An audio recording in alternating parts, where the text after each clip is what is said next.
Hello అండి అందరికీ ఈరోజు మనం గోధుమ పిండితో మంచి స్వీట్ రెసిపీని చేసేద్దాం రండి.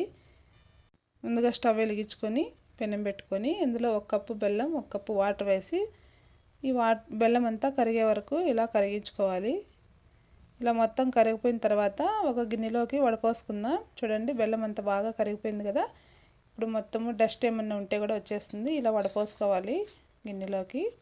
వడపోసుకున్న తర్వాత మనం పిండి కలిపేకి అదునుగా ఉండేటట్లు ఇలాంటి తట్ట ఒకటి తీసుకొని అందులో 1 కప్పు గోధుమ పిండి వేసుకోవాలి.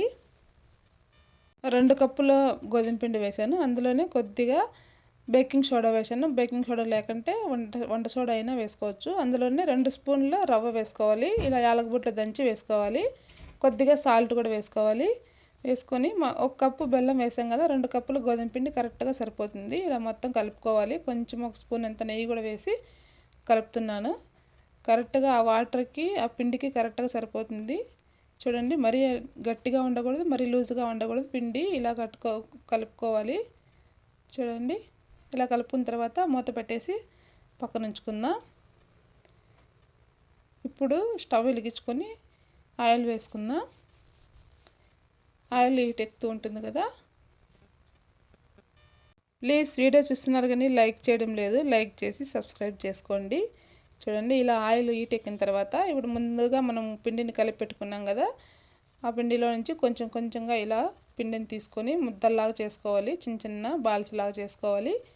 చేసుకొని చూడండి ఇలా రౌండ్ బాల్స్ లాగా చేసుకున్న తర్వాత ఇందులో ఇప్పుడు ఈ పిండిని చాకు తీసుకొని ఇలా మధ్యలోకి ఘాట్లలాగా పెట్టుకోవాలి. ఇలా ఘాట్లు పెట్టుకొని పక్కన ఉంచుకోవాలి. పిండిని అంతా మొత్తము కూడా ఇలా ముద్దల్లాగా చేసుకొని ఘాట్లు పెట్టుకోవాలి. చూడండి ఇలా పెట్టుకోవాలి. ఇప్పుడు ఆయిల్ హీట్ ఎక్కిపోయి ఉంటుంది కదా, ఇప్పుడు ఒక్కొక్కటిగా వేసుకుందాం. ఈ స్వీట్ అయితే వెరైటీగా టేస్ట్ చాలా బాగుంటుంది. మీరు కూడా ఒకసారి ట్రై చేయండి. ఎలా వచ్చిందో కామెంట్ చేయండి. చాలా టేస్ట్గా ఉంటుంది. చూడండి ఇలా వేసిన తర్వాత 2 వైపులు బాగా కాల్చుకోవాలి. మంచి గోల్డ్ కలర్ వచ్చే వరకు వేయించుకోవాలి. గోధుమ పిండి ఉంటే చాలు, అప్పటికప్పుడు ఈ స్నాక్స్ చేసుకోవచ్చు. ఈవినింగ్ స్నాక్స్కు ఇలా చేస్తే చాలా హ్యాపీగా తింటారు. చూడండి ఇలా మంచి కలర్ వచ్చాయి కదా, ఇప్పుడు ఎత్తేద్దాం. చూడటానికి కూడా ఎంత బాగున్నాయి చూడండి. టేస్ట్ కూడా చాలా బాగున్నాయి. ప్లీజ్ వీడియో చూసి లైక్ చేసి సబ్స్క్రైబ్ చేసుకోండి. పైన క్రిస్పీగా లోపల సాఫ్ట్గా చాలా బాగున్నాయి. మీరు కూడా ఒకసారి ట్రై చేయండి. ఎలా వచ్చిందో కామెంట్ చేయండి.